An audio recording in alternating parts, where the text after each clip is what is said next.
안녕하세요. 부동식입니다. 오늘은 약간 좀 예민한 주제입니다. 호남이 바뀌어야 대한민국이 산다. 자, 이런 주제로 좀 말씀을 드릴까 합니다. 전주시 한가운데에 그 전주 종합경기장이 있습니다. 그 터미널과 바로 거기서 멀지 않은 거리죠. 고속버스 터미널에서. 1963년도에 건립된 55년 된 건조물입니다. 이 경기장의 재개발은 이제 전주시의 수건 사업이었습니다. 도심 한가운데 이렇게 좀 낡은 경기장 시설이 남아있는 도시에는 사실 좀 드물 것 같습니다. 2012년 당시에 그 송하진 전주시장, 현재는 이제 전북지사죠. 이분이 전주 종합경기장 이전 및 호텔 민간 투자 사업자로 롯데 쇼핑을 선정했습니다.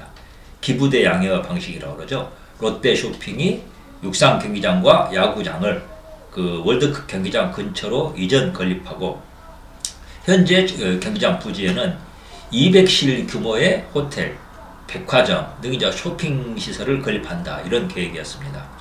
경기장 부지 절반에는 롯데가 쇼핑센터 등을 짓고 나머지 땅에는 전주시가 다목적 전시, 컨벤션 센터를 국비 재정 사업으로 추진한다. 이제 그런 계획이었습니다. 이제 그런데 그 시장이 바뀌면서 후임 김승수 시장이 이 사업을 취소합니다. 그 명분이 뭐였냐? 전주의 심장부이자 시민의 예왕과 추억이 담긴 종합경기장을 롯데에 빼앗길 수 없다. 이제 이런 명분이었거든요. 이렇게 하면서 이제 국비 사업으로 추진하기로 했던 전시 컨벤션 센터 건립도 만료 시한을 넘겨서 무산이 됐습니다. 뭐 이제 그 롯데 쇼핑하고 하기로 한 게 안 되니까 국비 사업도 이제 여기 엮여 있는데 같이 덩키로 묶여 있는 사업이니까 추진이 안 된 거죠. 사업이 안 되니까 김승수 시장이 공개 사과를 했습니다. 근데 사과를 하면서도 어떻게 말을 했냐? 한번 대기업에 내준 시민의 땅은 다시 찾을 수 없다는 점에서 저의 선택이 틀렸다고 생각하지 않는다. 이제 이렇게 밝혔습니다. 원래 이 전주 종합경기장은 소유권이 전주시에게 있는 게 아니고 전북도에 있습니다. 그래서 재개발 사업이 추진되지 않으면 이 전북도에 돌려줘야 됩니다. 작년 10월 16일에 송하진 전북지사가 이 문제에 대해서 언급을 했습니다. 이 전주시가 전적으로 책임을 지고 추진해야 한다.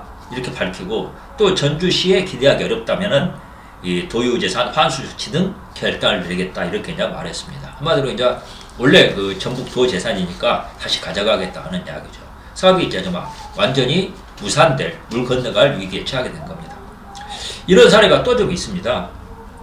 LG그룹의 IT 서비스를 담당하는 LG CNS라는 회사가 있습니다. 아시는 분 다 아시겠지만 이 회사가 IT 서비스 회사지 농업회사가 아닙니다. 이 회사가 이제 2016년 7월 벌써 이제 거의 3년 가까이 돼가는 시점인데 그때 새만금에서 스마트팜 사업을 시작한다. 이제 이렇게 밝혔습니다. 3,800억 원을 투자해가지고 23만 평, 여의도 4분의 1 면적이거든요. 여기에 첨단 온실과 식물 공장, R&D 센터와 가공 유통 시설들이 들어설 스마트팜 실증 연구단지를 세우겠다. 이런 계획을 밝혔습니다. 여기서 생산되는 토마토와 파프리카 등은 전량 수출하겠다는 조건도 달았습니다. 한마디로 이제 국내 시장에 내놓겠지 않겠다. 농민들에게 이제 손해를 끼치지 않겠다는 이런 이야기였죠. 근데 이제 LG CNS가 이렇게 발표를 한 2달 만에 스마트팜 사업 철회를 공식적으로 선언을 했습니다. 농민단체, 좌파 성향 언론, 지식인들의 반발이 컸습니다. 더불어민주당 국회의원이 나서가지고 또 이걸 모든 걸 조직을 했었죠. 심지어 전북도 의회마저 LG의 농업 진출 반대 결의안을 채택을 했습니다. 이들의 반도 논리라는 게 결국 이제 대기업의 골목 상권 진출을 결사저지하는 그런 논리가 똑같거든요. 한마디로 이제 반기업, 반시장, 반자본주의 논리입니다. 새만금도 역시 이제 그 전북의 수건 사업입니다. 그러니까 이거 뭐 굉장히 말이 많죠. 이제 그 군사는 그 해당 지역의 이제 김관영 의원은 새만금에 심지어 카지노를 유치하겠다. 이제 이런 공약을 내걸기도 했습니다. 문재인 정권은 그리고 지금 대규모 태양광 단지를 조성한다. 지금 그렇게 밝힌 상태입니다. 그런데 이제 스마트팜 단지, 카지노, 그리고 태양광 가운데 어느 게 전북과 군산의 미래를 위해서 더 유익할까요? 저는 이건 명백히 스마트팜 연구단지라고 봅니다. 카지노는 말할 것도 없고 태양광 단지도 전후방 연관 효과가 없어가지고 발전이라는 게 될 수가 없습니다. 나중에 또 이거 폐기물 처리 같은 것도 모두 골치 아픈 문제가 아니고요. 뭐 김승환 전북교육감 사례도 유명하죠. 삼성그룹이 추진하는 드림 클래스라고 있습니다. 전국의 중학생들에게 방학 기간을 이용해 가지고 과외를 할 기회를 주고 여기에 이제 참여한 대학생들, 그러니까 이제 중학생들 가르칠 대학생들이죠. 이 대학생들에게는 학비를 보전해주는 이제 그런 프로그램입니다. 삼성이 이제 사회 공헌을 하겠다고 만든 프로그램이거든요. 그래서 삼성이 이제 이 사업에 협조해달라고 전북 교육감한테 요청을 했어요. 그러니까 교육감이 딱 거절을 했죠. 그리고 한 걸음 더 나아가서 관내 마이스터고 그리고 특성화 고등학교들에게 삼성전자 반도체 사업부 등의 전북 지역 학생들은 취직시키지 말라. 이렇게 지시를 했습니다. 그 교육감이 자기 관내의 학생들이라고 그러지만은 그 학생들 어디 이런 취직시키지 말라는 지시까지 법적으로 문제가 안 되는지 모르겠습니다. 하여튼 그런 지시는 했습니다. 자기 페북에 그 SNS에 직접 밝혔어요. 2017년에는 광주시가 민주노총과 한국노총의 차량과 방송 장비 비용으로 1억 6천여만 원을 편성해가지고 시의회가 승인을 했습니다.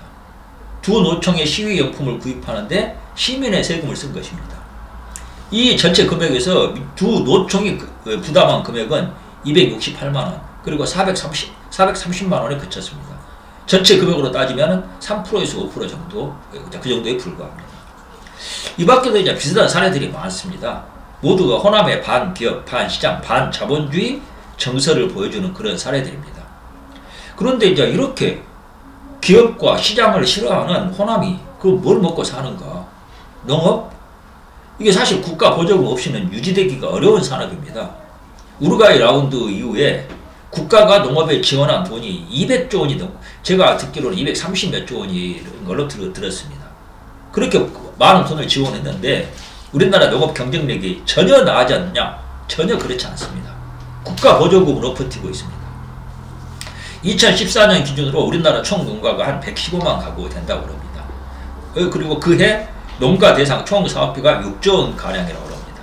단순 산술 평균하면 이 농가당 평균적으로 523만 원의 보조금이 투자되는 것으로 추정이 됩니다. 농업 보조금만 있는 게 아닙니다. 2014년부터 2017년까지 호남 지역 1인당 국고 보조금은 43만 3천 원, 영남 지역은 33만 4천 원, 전국 평균은 24만 6천 원입니다. 호남 보조금이 영남에 보다 29% 많고 전국 평균보다는 75%가 더 많습니다. 이제 보조금이라는 게 제가 일부에만 들었습니다만 보조금이라는 게 굉장히 다양합니다. 종류도 많고 이제 그렇죠. 농업 보조금을 해도 한두 가지가 있는 게 아닙니다. 이제 그 특별한 산업이 없는 호남으로서는 국가 예산으로 지원받지 않으면 생존이 불가능합니다. 그 국가 예산이 어디서 나오는가? 뭐 때가 되면 비가 내리듯이 하늘에서 쏟아져 내립니까? 우리나라는 자급자족이 불가능한 나라입니다. 전 세계에 사실 자급자족이 가능한 나라가 거의 없다고 보셔도 됩니다. 이렇게 자급자족이 안 되는 나라에서 해외에 나가서 벌어오지 않으면 순식간에 베네수엘라 꼴이 되는 거거든요. 말 그대로 나라가 망한다는 이야기입니다. 그런데 이렇게 해외 시장에 나가가지고 치열하게 경쟁해가지고 벌어오는 게 바로 기업들입니다. 제가 앞에서 김승환 교육감 이야기도 했습니다만은 호남분들이 삼성 엄청나게 미워하십니다. 하여튼 그런 경향이 강해요. 삼성은 악의 상징이고 이재용은 감옥에 보내서 못 나오게 만들어야 되고 삼성그룹은 해체해서 국유화해야 된다. 이렇게까지 말씀하시는 분들도 상당히 많습니다. 그런데 2017년 삼성전자 전체 매출액이 약 240조 원가량이 됩니다. 뭐 사업을 전 세계적으로 하니까 각 나라에 낸 지불한 조세 공과금만 해도 15조 1천억 원이 됩니다. 삼성전자 매출은 사실 87%는 해외에서 발생한다고 합니다. 돈을 그렇게 많이 해외에서 벌어온다는 거죠. 근데 조세 공과금은 81%를 우리나라에 냅니다. 삼성전자가 직접 내는 세금 외에 삼성 임직원들 임금에서 나가는 자동으로 나가는 세금, 그리고 삼성 협력업체 매출에서 발생한 세금, 협력업체 임직원들 임금에서 나오는 근로소득세, 그 임직원들이 일상생활에서 소비하면서 내는 간접세 등을 다 합치면 삼성전자가 국가에 내는 세금이 분기별로 100조 원이 된다고 그런 이야기도 있습니다. 뭐 이런 상황을 빗대가지고 어떤 분은 우리나라 사람들이 모두 삼성 뜯어먹고 산다 이렇게까지 표현하시는 분도 있습니다. 결국 호남이 국가로부터 받는 보조금 그 상당히 어찌 보면 굉장히 많은 부분이 삼성 등 우리나라 기업들에게서 나온다고 이제 봐야 되는 거거든요. 저는 호남이 변해야 한다고 생각합니다. 삼성 등 우리나라 기업들이 해외에 나가서 열심히 벌어오는 것을 얻어먹고 있지 않습니까? 그러면서 기업들 욕하고 미워하는 이중적이고 비겁한 태도, 이거 호남 심합니다. 이건 버려야 한다고 봅니다. 이제 사실 호남이 대한민국을 먹여 살리는 역할로 변화하지 않으면 안 된다고 보거든요. 조선시대만 해도 호남이 한반도 사람들을 먹여 살렸습니다. 뭐 중공이 임진왜란 당시에 양무, 호남, 시무국가, 호남이 없으면 국가도 없다 말씀하신 게 그때 임진왜란 때 지켰다고 말씀하신 게 그런 차원에서 나온 이야기가 아닙니다. 호남이 대한민국 한반도 먹여 살렸다는 이야기거든요. 최근 신한 천일염 가격이 추락하고 있습니다. 이거 워낙 많이 가격이 폭락을 하니까 이걸 도와준답시고 민주당 서삼석 의원이 신한 지역구입니다. 국가와 지자체가 신한 천일염을 의무적으로 구입하게 하는 법안을 발의했습니다. 참 이게 많이 안 알려지지 않아서 다행이지, 알려지면 또 얼마나 호남과 신한이 욕을 얻어먹을지 제가 안 봐도 유튜브입니다. 법안이 이거 통과될 것 같지는 않습니다. 그런데 통과된다 해도 효과는 못 보고 호남, 신한 지역이 욕 얻어먹고 비아냥만 듣는 결과가 초래된다고 봅니다. 프랑스에도 게랑드 소금이라는 게 있습니다. 명품 소금이라고 국제적으로 알려져 있죠. 이 소금도 천일염입니다. 신한 천일염 성분을 조사해봤더니 게랑드 소금보다 훨씬 우수하다. 그런 조사 결과도 제가 본 적이 있습니다. 그런데 신한 천일염은 값이 폭락하고 심지어 온라인에서 불매운동까지 벌어집니다. 왜 이런 현상이 생길까요? 우리나라 재벌 기업이 신한 천일염에 투자하려다가 포기한 일도 있다고 그럽니다. 뭐 법적인 규제 같은 것도 걸려있고 그렇습니다. 그런데 그 기업이 정말 규제가 없을 경우에 없어지고 정말 투자한다고 나섰을 때 LG CNS보다 스마트팜보다 몇 배 격렬한 저항운동이 일어나지 않았을 것인가, 호남에서. 저는 그럴 가능성이 높다고 봅니다. 신한 천일염이 명품이 되려면 대규모 자본 투자가 필요합니다. 그게 없으면 신한 소금 앞으로 명맥이 끊길 거라고 봅니다. 그렇게 되면 우리는 외국 소금을 사먹게 되죠. 이렇게 대규모 자본 투자는 결국 대기업, 재벌 기업들이 해야 됩니다. 국가가 예산 쏟아부을 명분이 없어요. 서로 쏟아붓는다 해도 성공 못합니다. 국가가 그런 경영 능력을 갖고 있지 못하거든요. 삼성전자 이야기도 나왔습니다만 사실은 삼성이 반도체 사업 성공시킬 수 있었던 유일한 가장 큰 이유가 당시에 공무원들이 반도체가 뭔지를 모르니까 간섭을 안 해서 삼성이 반도체 사업 성공시켰다는 그런 이야기도 있습니다. 우스갯소리지만 결코 우스개만은 아닙니다. 호남 출신 전직 고위 공무원들 가운데 전직 고위 공직자들이죠. 이분들 가운데 전국의 공무원 가운데 호남 공무원이 가장 무능하고 가장 부패했다, 이렇게 말씀하신 분들이 상당히 많습니다. 제 기억에 노무현도 비슷한 얘기를 한 적이 있습니다. 영남 공무원들은 자기 지역 사업에 국가 예산 지원해달라고 요청을 할 때 근거나 당위성 등을 설득력 있게 제시하는데 호남 공무원들은 그런 게 안 보인다, 그렇게 이야기를 했더라고요. 한마디로 무능하고 무성의하다는 그런 이야기였습니다. 왜 이런 차이가 생기는가? 저는 결국 호남과 영남의 시장 경제에 대한 이해도 차이라고 좀 봅니다. 기업과 시장을 거부하고 정부와 공공이 더 정의롭다고 생각하는 분위기에서는 이런 현상이 필연적으로 발생합니다. 원래 시장이라는 건 상호, 거래하는 사람들 상호 간에 조건이 서로 합의해야지 거래가 성립이 됩니다. 그런데 정부는 그렇지 않습니다. 주는 사람이 정한 조건에 무조건 따라야 됩니다. 그 과정에서 필연적으로 연고주의가 작용하고 부정부패가 발생합니다. 시장과 공공 가운데 어느 게 더 투명할 것 같습니까? 이거 명백하게 시장이 더 투명합니다. 호남은 그런데 이런 원리를 거부합니다. 이게 호남의 자승자박이 되고 있습니다. 스스로 발목을 묶고 있다는 거죠. 2014년부터 2017년 8월까지 금액 기준으로 농업보조금 부정수급 1위가 전북, 2위가 전남입니다. 이게 호남 공무원들의 이 무능, 부패랑 무관하겠습니까? 제 고향이 광주입니다. 얼마 전에 광주에 갔더니 아파트 값이 엄청나게 올랐다고 그러더라고요. 뭐 신도시 지역의 경우에는 50평형대 아파트 15억 원에 거래된다는 이야기도 들었습니다. 뭐 그래도 물건이 없다는 이야기도 나오고 뭐 그렇게 하던데, 저는 뭐 호남 경제가 살아나기를 바라는 입장이니까 뭐 기쁜 소식이더라고요. 그런데 한편도 의아하기도 했습니다. 경제가 현재 분위기는 뭐 그렇거든요. 경제가 절망적이라고 그래요. 그런데 아파트 가격은 왜 그렇게 올랐을까? 제가 보기에는 대구와의 동조화 현상 아닌가, 저는 그렇게 봅니다. 대구가 이제 대구 분들이 전국에서 가장 못 사는 도시라고 엄살을 많이 뜹니다. 통계상으로는 그렇다고 그럽니다. 그런데 약간 좀 다른 측면이 있습니다. 대구 지역 아파트값 굉장히 비싸죠. 뭐 소문이 유명합니다. 그리고 5만원권 고액권 퇴장률. 그러니까 한국은행에 5만원권을 그 지역에 풀면은 그 돈이 순식간에 사라진다는 거예요. 뭐 결국 그 개인 금고로 들어간다는 거죠. 이 퇴장률이 굉장히 높은 도시가 대구입니다. 그리고 외제차 등 명품 구매가 두드러지게 많은 도시라고 이제 그렇게 들었습니다. 이건 그 지역의 그 경제력과 무관하게 부자가 많고, 근데 이제 그 부자의 자산이 이 산업활동보다 다른 경로를 통해서 얻은 것이라는 그런 얘기거든요. 정부 고위직들이 얻는 부수적인 자산 효과를 말합니다. 박정희 정권 이래 이제 대구 경북은 정부 고위직을 많이 배출한 지역이죠. 광주의 지역 경제가 암담한데 그래도 아파트 가격이 뛰어오르는 것도 이 비슷한 현상 아닐까 저는 그렇게 생각을 합니다. 문재인 정부 들어서서 호남, 특히 광주 전남 출신이 정부 고위직으로 많이 발탁이 됐죠. 그런 현상이 부동산 가격에도 영향을 준다고 봅니다. 저는 박정희 대통령이 위대한 업적을 남긴 대통령이라고 그렇게 생각을 합니다. 하지만 극복해야 할 과제도 많이 남겼습니다.